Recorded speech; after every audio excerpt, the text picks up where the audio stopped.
दोस्तों पाकिस्तान के खिलाफ खेले गए आईसीसी वनडे वर्ल्ड कप 2023 के वार्म अप मुकाबले में भारतीय टीम के टॉप ऑर्डर बल्लेबाजों ने मचाया तहलका। जहां पर दोस्तों टीम इंडिया की रन मशीन विराट कोहली ने सलामी विकेटकीपर बल्लेबाज केएल राहुल के साथ मिलकर तूफानी अंदाज में बल्लेबाजी करते हुए चौके छक्कों की झड़ी के साथ पाकिस्तान के गेंदबाजों की जम के ली क्लास और नामुमकिन को मुमकिन करते हुए अंतिम के ओवरों में चौके छक्कों की झड़ी के साथ जड़ दिया। ओडीआई के सबसे तूफानी शतक पाकिस्तानी गेंदबाजों पर आई कयामत और पहले ही वार्म अप मुकाबले में दिखा दी उन्हें उनकी असली औकात। नमस्कार दोस्तों, स्वागत है आपके अपने खूबसूरत से क्रिकेट चैनल क्रिक अबोबो में। दोस्तों इस वीडियो में हम आपको हाल ही में भारत और पाकिस्तान के बीच खेले गए अहमदाबाद के नरेंद्र मोदी स्टेडियम में पूरी की पूरी रोमांचक हाईलाइट आपके सामने परोसने वाले हैं। लेकिन दोस्तों वीडियो में आगे बढ़ने से पहले आपको क्या लगता है कि इस साल 2023 में वनडे वर्ल्ड कप की ट्रॉफी पर भारत, पाकिस्तान, ऑस्ट्रेलिया या श्रीलंका की टीम में से कौन सी टीम कब्जा जमा पाएगी? अपनी कीमती राय कमेंट सेक्शन में जरूर बताएं। इसके साथ ही दोस्तों अगर आपको हमारी मेहनत पसंद आती है तो वीडियो को लाइक करके चैनल को अभी के अभी सब्सक्राइब करना बिल्कुल भी ना भूलिएगा।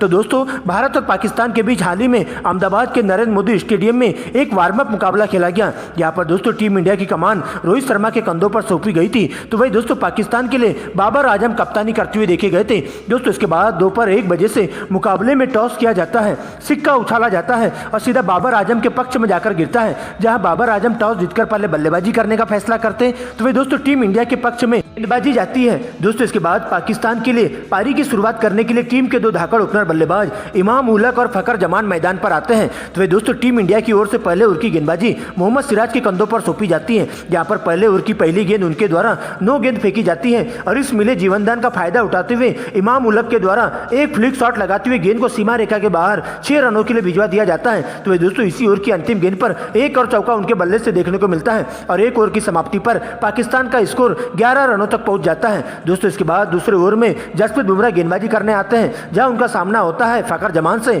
और ओवर की दूसरी गेंद पर एक करारा चौका फ्रंट ऑफ स्क्वायर की दिशा में लगा दिया जाता है। तो वे दोस्तों अंतिम गेंद पर बैक ऑफ लेंथ गेंद को करारा प्रहार करते हुए दर्शक दीर्घा में 6 रनों के लिए भिजवा देते हैं और इस प्रकार से दोस्तों इस ओवर में भी 10 रन आते हैं। लेकिन दोस्तों इसके बाद अगली ओवर में मोहम्मद सिराज के द्वारा एक बार फिर से पूरी तरह से लाइन लेंथ बिगड़ी हुई दिखाई देती है, जहां पर 2 लगातार वाइड गेंदें फेंकते हैं। लेकिन दोस्तों इसके बाद शानदार कमबैक करते हैं और टीम इंडिया के लिए खतरा साबित हो रहे फकर जमान को ओवर की तीसरी गेंद पर क्लीन बोल्ड कर देते हैं, जहां पर उनके बल्ले से 11 रनों की धुआंधार पारी देखने को मिलती है। लेकिन दोस्तों इसके बाद नए बल्लेबाज के रूप में कप्तान बाबर आजम मैदान पर आते हैं, लेकिन अंतिम गेंद पर सिंगल को डबल में कन्वर्ट करने के चक्कर में इमाम उलक के द्वारा जल्दबाजी कर दी जाती है, जहां पर दोस्तों एक डायरेक्ट थ्रो की मदद से उन्हें रन आउट होकर 11 रनों के निजी स्कोर पर पवेलियन का रास्ता नापना पड़ता है और इस प्रकार से पाकिस्तान की टीम को दूसरा बड़ा झटका तीसरे ओवर में ही लग जाता है और 3 ओवर की समाप्ति पर पाकिस्तान अपने 2 बहुमूल्य विकेट गंवाकर स्कोर बोर्ड पर 26 रन बना लेती है। लेकिन दोस्तों इसके बाद नए बल्लेबाज के रूप में बाबर आजम का साथ देने के लिए रिजवान की एंट्री होती है, जहां पर दोस्तों दोनों ही बल्लेबाज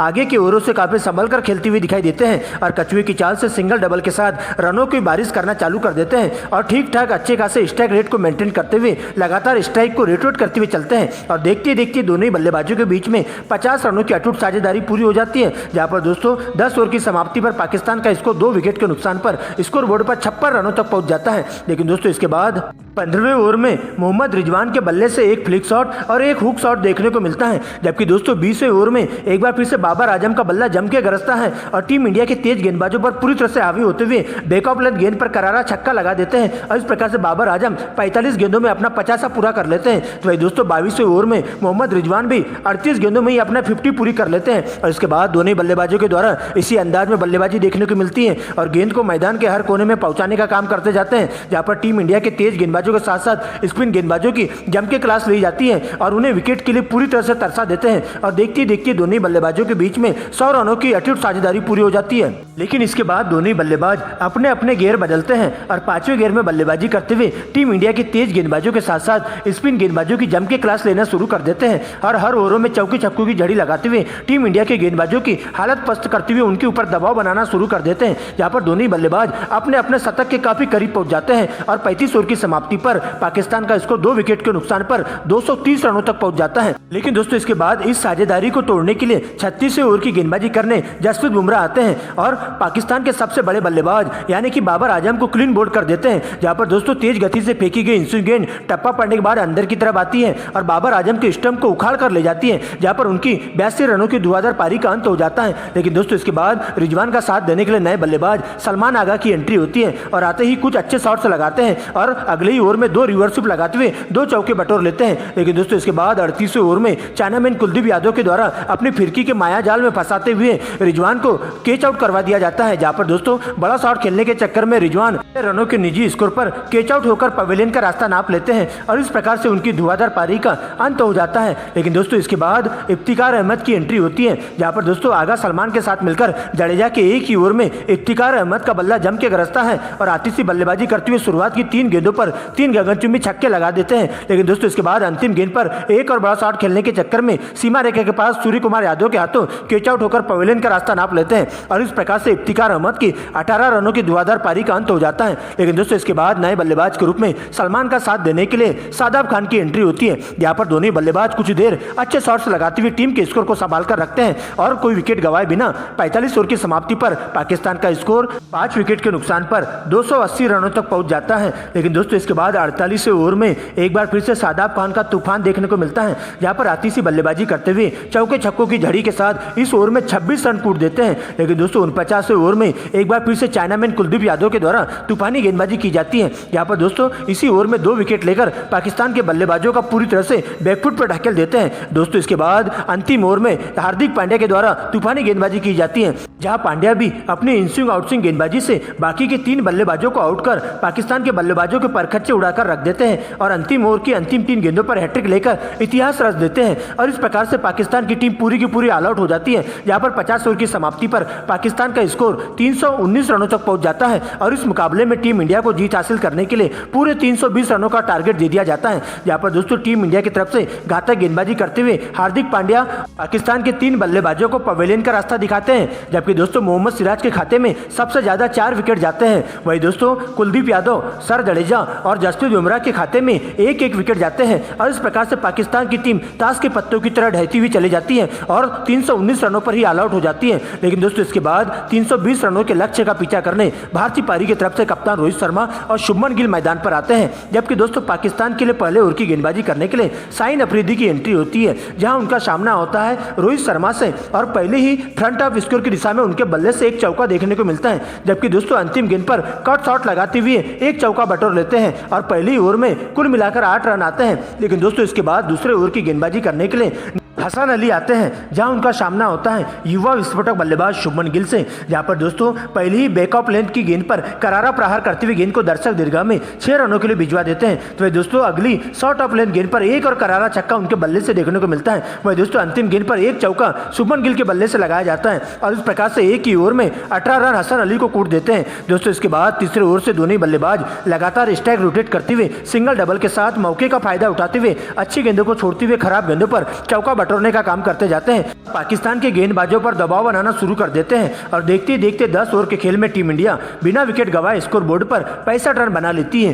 लेकिन दोस्तों इसके बाद 11 ओवर की गेंदबाजी करने पाकिस्तान के सबसे खूंखार तेज तर्रार गेंदबाज हारिस रऊफ की एंट्री होती है, जहां उनका सामना होता है रोहित शर्मा से और पहली गेंद पर करारा प्रहार रोहित के बल्ले से देखने को मिलता है, जहां उनके बल्ले से एक पुल शॉट के माध्यम से गेंद को दर्शक दीर्घा में 6 रनों के लिए भिजवा दिया जाता है। वही दोस्तों इसके बाद अंतिम की 2 गेंदों पर 2 करारे चौके लगाते हुए हारिस रऊफ को पूरी तरह से हावी हो जाते हैं और उनकी लाइन लेंथ बिगाड़ने का काम करते हैं और देखते ही देखते रोहित शर्मा 38 गेंदों में अपना 50 पूरा कर लेते हैं, जबकि दोस्तों दूसरे छोर से शुभमन गिल भी अगले ही ओवर में अपनी 50 पूरी कर लेते हैं और उसके बाद इसी अंदाज में बल्लेबाजी करते हुए पाकिस्तान के तेज गेंदबाजों पर पूरी तरह से हावी हो जाते हैं। लेकिन दोस्तों इसके बाद 15 ओवर में अंतिम गेंद पर शाहीन अफरीदी शुभमन गिल की गिल्लियां बिखेर कर पवेलियन का रास्ता दिखा देते हैं, जिसके बाद किंग कोहली की एंट्री होती है और रोहित शर्मा के साथ मिलकर पारी को संभालने का काम करते हैं, जहां पर दोनों बल्लेबाजों के द्वारा मौके का फायदा उठाते हुए पाकिस्तान के गेंदबाजों के साथ खिलवाड़ करना चालू कर देते हैं और वनडे को T20 में बदलते हुए तेज तर्रार रनों की बारिश शुरू कर देते हैं। लेकिन इसी बीच रोहित शर्मा भी बड़ा शॉट खेलने के चक्कर में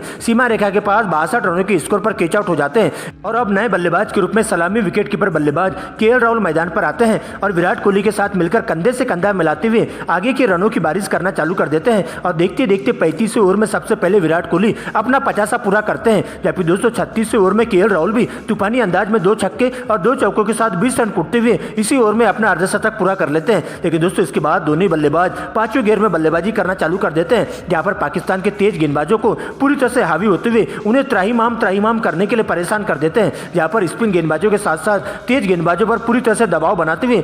गेंद को मैदान के हर कोने में पहुंचाने का काम करते जाते हैं और देखते देखते दोनों ही बल्लेबाजों के बीच में 150 रनों की अटूट साझेदारी पूरी हो जाती है और टीम इंडिया का स्कोर 45 ओवर की समाप्ति पर 2 विकेट के नुकसान पर 260 रनों तक पहुंच जाता है। लेकिन दोस्तों इसके बाद अभी भी 5 ओवरों में टीम इंडिया को इस मुकाबले में जीत हासिल करने के लिए 60 रनों की दरकार होती है, जहां पर दोस्तों सबसे पहले 46वें ओवर में विराट कोहली के द्वारा आती सी बल्लेबाजी की जाती है और हरीश राव के एक ही ओवर में 2 करारे चौके जड़ते हुए 85 गेंदों में ही विराट कोहली अपना शतक पूरा कर लेते हैं। जबकि दोस्तों 48वें ओवर में केएल राहुल के द्वारा भी तूफान देखने को मिलता है, जहां पर दोस्तों बैकवर्ड पॉइंट की दिशा में एक चौका लगाते हुए केएल राहुल भी 90 गेंदों में अपना शतक पूरा कर लेते हैं और इस प्रकार से टीम इंडिया को जीत की दहलीज पर लाकर खड़ा कर देते हैं। लेकिन दोस्तों 49वें ओवर में शाहीन अफरीदी गेंदबाजी करने आते हैं, जहां पर दोस्तों सबसे पहले केएल राहुल के द्वारा आती सी बल्लेबाजी करते हुए 3 करारे चौके इस ओवर में देखने को मिलते हैं। लेकिन दोस्तों अभी भी अंतिम की 6 गेंदों पर टीम इंडिया को इस मुकाबले में जीत हासिल करने के लिए पूरे 22 रनों की दरकार होती है, जहां पर दोस्तों अंतिम ओवर की गेंदबाजी करने के लिए पाकिस्तान के सबसे खूंखार तेज गेंदबाज हरीश राव की एंट्री होती है, जहां उनका सामना होता है विराट कोहली से और दोस्तों विराट कोहली के द्वारा इसी ओवर में 2 छक्के 2 चौके और अंतिम गेंद पर 2 रन लेकर इस मुकाबले में टीम इंडिया को 8 विकेट से जीत हासिल करवा देते हैं और इस प्रकार से लगभग हार चुके मुकाबले में पाकिस्तान को उनकी औकात दिखाते हुए जबड़े से जीत को छीनकर उन्हें उनकी औकात दिखा देते हैं और इस प्रकार से नामुमकिन को मुमकिन करते हुए पाकिस्तान को चारों खाने चीत करते हुए टीम इंडिया उन्हें 8 विकेट से राउंड देती है और इस प्रकार से ओडीआई वर्ल्ड कप 2023 के वार्म अप मुकाबले में टीम इंडिया इतिहास के पन्नों में अपना नाम दर्ज करते हुए 8 विकेट से जीत हासिल कर लेती है और पाकिस्तान का सुपड़ा साफ करते हुए उन्हें क्रिकेट इतिहास की सबसे शर्मनाक हार दे देती है, जहां पर विराट कोहली 135 जबकि केएल राहुल 122 रन बनाकर नाबाद लौट जाते हैं।